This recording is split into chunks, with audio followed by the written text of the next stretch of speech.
This is episode 83 of the Why Not Me podcast. Stay out of God's business. I'm your host, Anita Bremer. I'm a wife, mom, member of the Church of Jesus Christ of Latter-day Saints, and a life coach. And in this podcast, we talk about how to overcome our inner obstacles to endure this life well. Don't forget about the podcast giveaway. I'm just mentioning it every episode. You can win a pair of Apple AirPods. In order to get this amazing prize, you have to do a few things: listen to an episode, leave a 5-star rating, leave a review with at least one takeaway in it, and fill out a Google form that I have linked here in the your podcast feed. Feel free to share with your social media friends to increase your odds of winning. I hope you win. Okay, so I kept trying to write out this episode. I don't ever write my episodes out word for word, but I usually work off of a general outline. And then once I record the episode, I go back through the outline and kind of fill in the blanks of how the episode actually went. And I use those as my show notes. So I sat down to write the outline and it just was not coming. And I wasn't feeling that great that day. I had a headache. So I just thought, okay, I'm going to take a break. I'm going to rest and I'm going to let it come to me and flow from me. Like, I don't like to force these episodes, but I had some ideas. I just didn't quite know how to talk about them. And I realized that I just needed to get on here and talk. So this episode might feel a little less organized than normal, and I apologize for that, but I'm a speaker more than a writer, and I think this is a topic that just has to come from my heart. So I've noticed something that people around me say, members of the church say, especially, and this kind of obsession that I've noticed, and I think they're related. So I know I'm being kind of cryptic. I notice parents who are members of the Church of Jesus Christ of Latter-day Saints, I notice them often say, I'm just so concerned with my child's eternal welfare. And on the surface, I don't think there's anything wrong with that. I think we should be concerned with our children's eternal welfare. It's a family business, so to speak, right? But the way I have heard myself and my clients and my friends say this, it's like this heavy burden, right? It's this, it's my fault. My kids have left the church or they're not making good choices. And I'm just so worried about their eternal welfare. And I had that kind of knocking around in my brain. And then at the same time, my kids, one in particular, is obsessed with Marvel movies. Now, I know it's like a whole thing, Marvel movies, with all the superheroes and all the villains and how the storylines overlap each other and all of that. We've got them in the movies and we've got them in the shows. And it's just like a whole cultural thing, right? That's happening right now. And then I had a dream a few nights ago where it was kind of like a Harry Potter dream. I think I was at like a magic school, except that there weren't wands.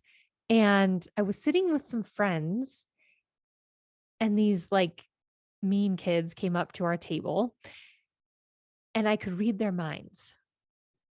And then I could tell that these mean kids wanted to like do some serious harm to one of my friends. And so I inserted my voice into my friend's mind and spoke to my friend mind to mind.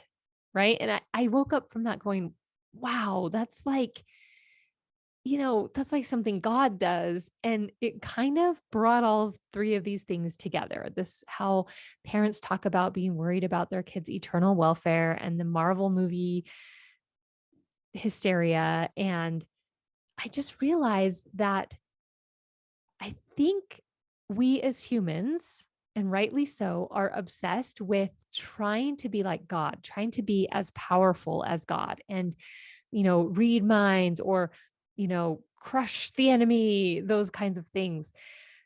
And like I said, I don't think it's necessarily a bad thing unless we forget God in it, right? So Byron Katie who is one of the original life coaches, she talks about this idea of three types of business. There's your business, there's other people's business, and there's God's business. And we have to be really careful that we are not stepping out of our business and into God's business or into other people's business. So when I think of this idea of our children not making righteous choices or our children falling away from the church or however it is that we conceptualize that, I think often as mothers, I don't see it as much with fathers, but I'm sure fathers do this too.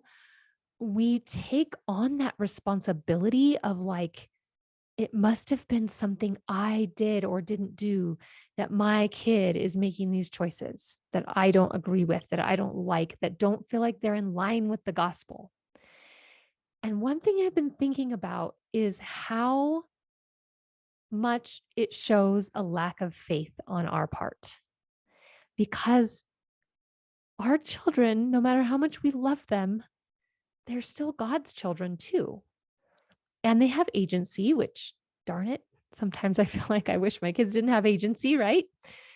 But they do, because that's the central part of God's plan, is for all of us to exercise our agencies so that we can learn right from wrong, good from evil, so that we can learn if we want to be with God or not, right? And yes, as parents, we should teach our children the gospel. We should teach them how to be moral, upstanding citizens.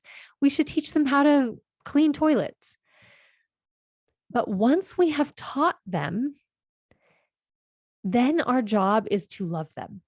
Now, if your children are young and you're still in the phase of teaching your children, and honestly, we never will ever be out of the phase of teaching our children. We're always teaching them, at least by example. But when our kids are younger, we're more in the weeds of teaching them, right? Teaching them how to feed themselves, teaching them how to make their bed, teaching them whatever it is that's important to you, that you value, be it the gospel or work, whatever, it could be a plethora of things. When our children are younger, we're more in the weeds of those actual teachings. And then as our kids get older, we learn, ideally, to step back from teaching and then do more of like guiding and directing. And, that's the way it's supposed to be. We're supposed to be more like heavily involved when they're young and they're incapable. And as they age, we slowly ramp ourselves down and they ramp themselves up. That is the way to create functional adults in the world. And I just think that sometimes, because I hear this a lot from parents of adult children, I'm just so worried about my kids' eternal welfare and the choices they're making. And I want you to be onto yourself. I want you to be onto yourself that if your kids are adults or nearly adults, their eternal welfare is up to them. And I get it. I have a nearly adult. I mean, technically she's an adult. She still lives here at home a little bit longer. So I totally get this, that it's like so hard to do, right? To like let it be their business between them and God. And yes, I hear you saying like, yeah, but what is my job now? It doesn't feel like that's the best thing to just be like, okay, I'm finished. Of course, you're never finished. You're always going to love those kids and you're always going to have things you want to say and things you want to do. I just want you to be onto yourself that when you say, especially if you're adult children, I'm just so worried about their eternal welfare, what you're really saying is, I'm just so worried about my eternal welfare. Because, I mean, yes, in general, we are worried about the eternal welfare of all of God's children, of every human on the earth. If we are walking the walk of being a member of the Church of Jesus Christ of Latter-day Saints, we want every human to come unto God, right? Except that the people we don't know, the people who are strangers to us, we don't stay up at night worrying about their eternal welfare, right? So it's like the people that are close to us, the people we love and we want to be concerned about, those are the people we worry about their eternal welfare, and we should. What I'm saying is it's a fine line. It's a fine line between what should I do as the parent and what part do I leave up to my kid or my whoever it is that I love, my spouse, my parents, whoever. And when do I leave it to God and that person? And there's no exact answer for this, right?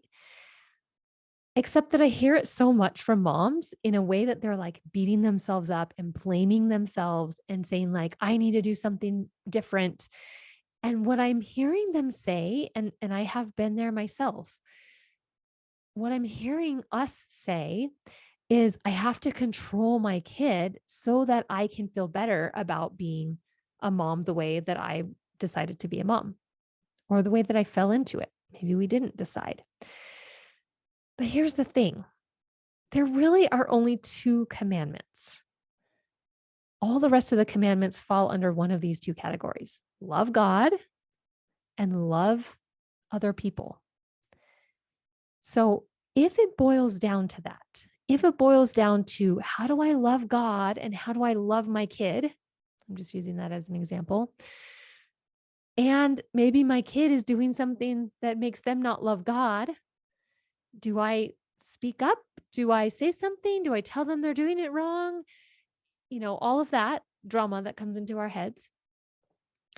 If you're not able to both love God and love your kid or whoever it is, I think it means that you're focusing too much on the action, and love is a feeling.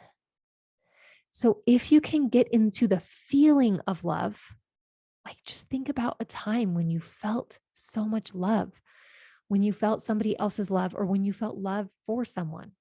Can you bring that into your body, into your heart right now? Can you think of a time when you just felt so much love? Love from God, love from a parent or a family member, or maybe a teacher or a neighbor. I don't know what your life situation is like, just somebody, anybody. Or a time when you felt intense love towards somebody else. Can you hold that? Hold that in your body right now. Set aside all the things we've been talking about and just feel love. Then when you feel that love, when you can get there and be in the love, not try to move away from it, not try to do something, not try to figure out logically in your mind, what do I do? Just feel love and bring that person's face into your mind. See them without judgment, without rush. Just hold on to the love and see their face or hear their voice at the same time. Can you do that? That's the practice in and of itself. But if you can do that, and if you can just stay there long enough, then the action will be revealed to you. It will come to you naturally. If you feel love and you see that person, what do you just naturally want to say or do? That's the thing. And it might be, I don't want to say anything. I just want to love them. I don't want to do anything, right? So it could be a lack of action that is revealed to you. It's going to be different for each of you and for each person that maybe you're struggling with in your life. But stop trying to force the action of love and start trying to get into the feeling of love, right? Can you think about that person? Maybe that kid who has decided to leave the church or some other choices that don't line up with your personal values and what you've taught them. Can you think of them and can you just feel love? And can you be a normal human? Right. And I think sometimes when we have gotten out of our business, and it's really now up to God and up to that person, it's going to feel really forced and really confusing because it's not even our place, right? So this is the part where I say stay out of God's business. God loves your child more than you could ever understand. He knows what they're going through. He knows what their path will look like. He knows what will bring them closer. And he also honors their agency. Shouldn't you also do that if you want to be more like God, more like Christ? All right. I know this is a little bit of a shorter episode. I hope it's refreshing to you. I just notice when you're worried about something that you literally can take no action to make better at all. If that's the case, then you've stepped out of your own business and you've stepped into God's business, or you've stepped into that other person's business. Right? God is powerful. He is all knowing, like these superheroes that we depict in the Marvel movies, like our dreams when we can fly or read other people's minds or whatever. Right? And I get it that we want to be like him. But sometimes we've gone a little too far. We've given ourselves responsibility that is not ours to have. Now, how do you know if you've done this? I think just pray and be with the Spirit, and it will be revealed to you. You'll just have an inner knowing. Maybe some of it is trial and error. I don't know. But when you're like incessantly worrying, concerning yourself over something, you've tried a million things, maybe it's time to put it down. I just want you to consider that. And maybe that will give you some freedom in your life. That's enough for now, and so are you. If you're a coach and want to learn how to embody presence with your client, check out my website for more information about my upcoming program. Don't forget to enter the podcast giveaway by leaving a 5-star rating and a review and sharing with your friends. And if you're ready to stay in your business and out of God's and others, go to danitabrummer.com and schedule a free session with me. Let's get you started. Until next time, go be you and follow the Spirit.